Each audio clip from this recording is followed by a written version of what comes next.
from what we intake. So what we listen to, what we read, what we watch, that is where we develop a sense of normalcy. And if what is normal for you is only coming from the structure of hearing that the way you look is abnormal, or the fact that you're not close to European adjacency in terms of your skin color or your features deems you to not be ideal for beauty, that is where you are going to develop your sense of normalcy from. So I just wanted to share that with you. So last week we talked about Andrew Gillum, right? And we talked about his little situation in the Mondrian Hotel in Miami, and it has come to light this week that there was some explicit photos that were leaked. Oh yeah. All right. So I guess the big question now is, was Andrew Gillum set up? Now, a lot of conservatives in politics so let me just give you some backstory, right? There was a little story that came out that had Andrew Gillum placed in the Mondrian Miami Beach Hotel, where he was reportedly found intoxicated and vomiting on the morning of March 13th. He was in the room with a man who was identified by the name of Travis Dyson, a male escort who contradicted Andrew Gillum's public apology. Now, Andrew Gillum's public apology included the fact that he said that he was in Miami for a wedding and that, not really sure how everything happened, but, for a wedding celebration, when first responders were called to assist one of his friends, Mr. Travis Dyson, who was treated for a drug overdose and was later contacted by a reporter and denied knowing anything about the said quote unquote wedding that Andrew Gillum had attended. Now, it came out over the weekend that some nudes were leaked of Andrew Gillum in the gay hotel room, as many people are calling it. Why the hotel room got to be gay? Now, it's coming out that it may possibly have been a setup. Now, initial reports indicated that meth was involved, prompting Gillum to first deny that he's ever used drugs. Before he voluntarily entered rehab on Monday for what he described as alcohol abuse and depression.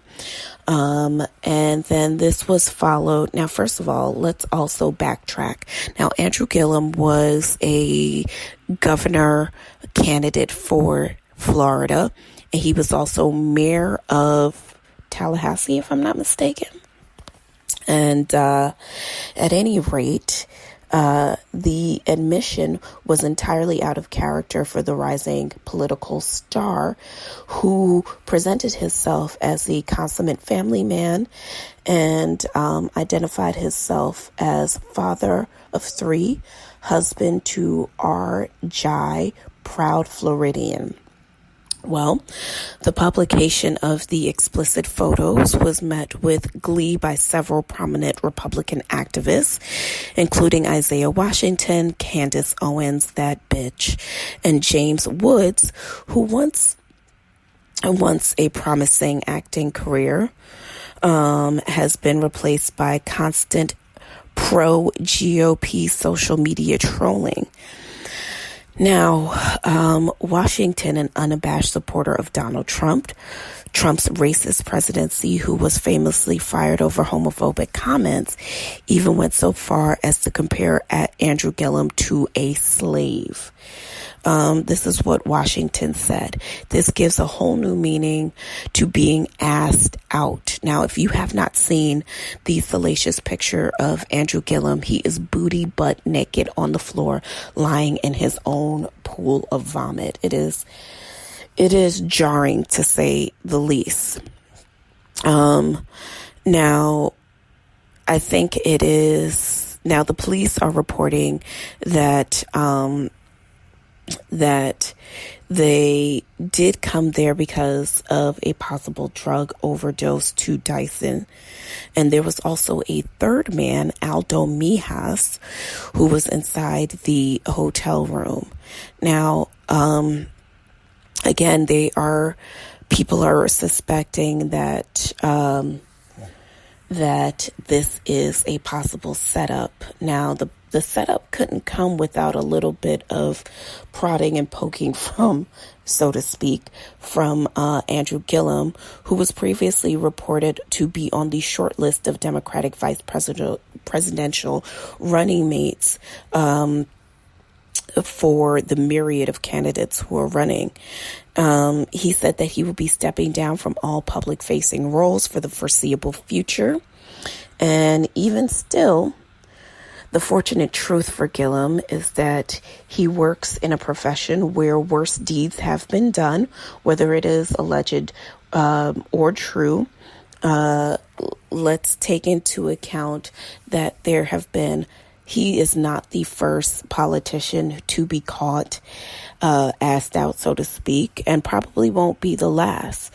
Now, perhaps the biggest loss for Gillum is having to step away from the good and important work that he was doing as chairman of Forward Florida Action, a political group that describes its objectives as registering and re-engaging voters who are often unseen and unheard, electing more leaders that share our values to local office, and making the state legislature more diverse. So, I think that this whole thing with Andrew Gillum is really crazy. Thank God for the coronavirus, because that means that a lot of people aren't talking about it. But in the case that he is able to get past this, which I don't really know how he's going to get past this, but like I said, there's been a lot of politicians who have kind of been able to maneuver through worse scandals. So we'll see what happens. You guys, I have a question for you. Why didn't you ever tell me that Hitmaka and Young Berg is the same person? How nasty of you. Now, Hitmaka, who is also known by the better known by Hitmaker and formerly known as Young Berg, but goes by also Christian Ward, is right now hot and heavy in the news because of the alleged pistol whipping that happened of his girlfriend.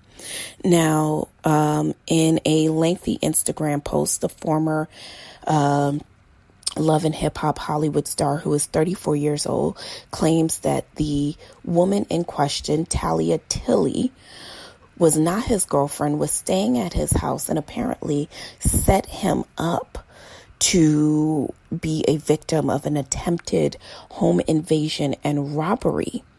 Now, in a post, he put, "I could have been murdered inside my home on Saturday."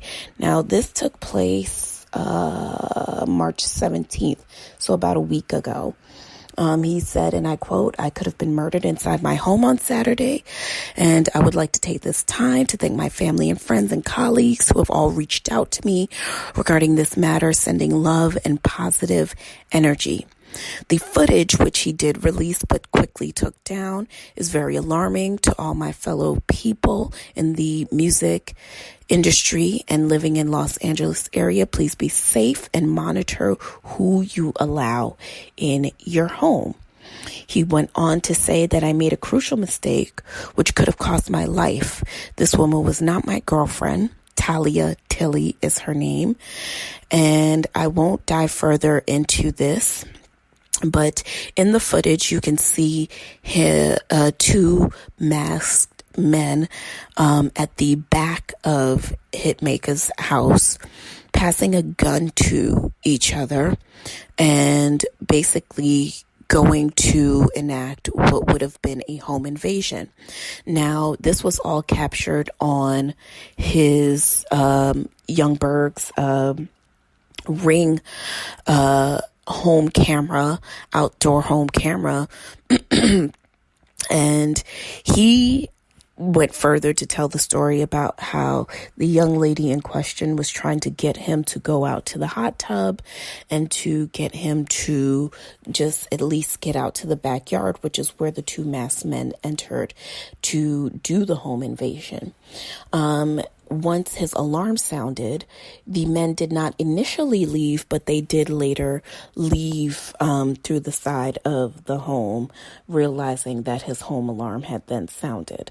Furthermore, young Berg, then being suspicious of young Talia, decided that he would go through her phone, where he found suspicious text messages, her encouraging someone to meet her at his residence, which she then gives his home address, and tells of a plan that she is deciding to try to inveigle him to be outside at the time so that they would not have to enter into the home.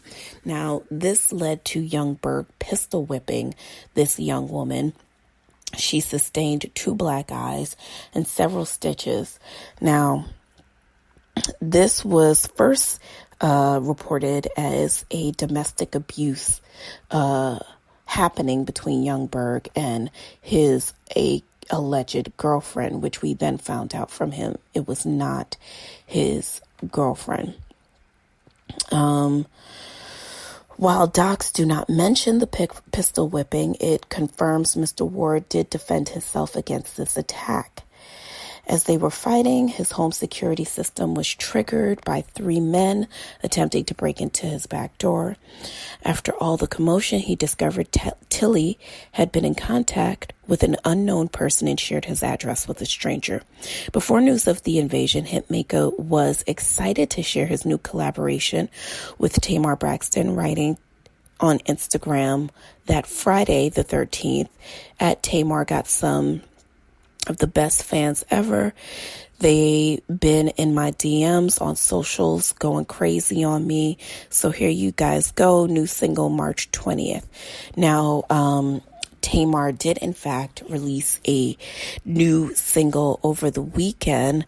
And I don't know what it's called. Let's see if we can find it. But she did drop a new single, and the song is, is this it? Blind? Is that her new single? No, that's not her new single. Get out of here. It's called Crazy Kind of Love. And let's see if we could take a little bit of a listen to Tamar's new single. Now, for those of you who are huge Tamar Braxton fans, this is going to come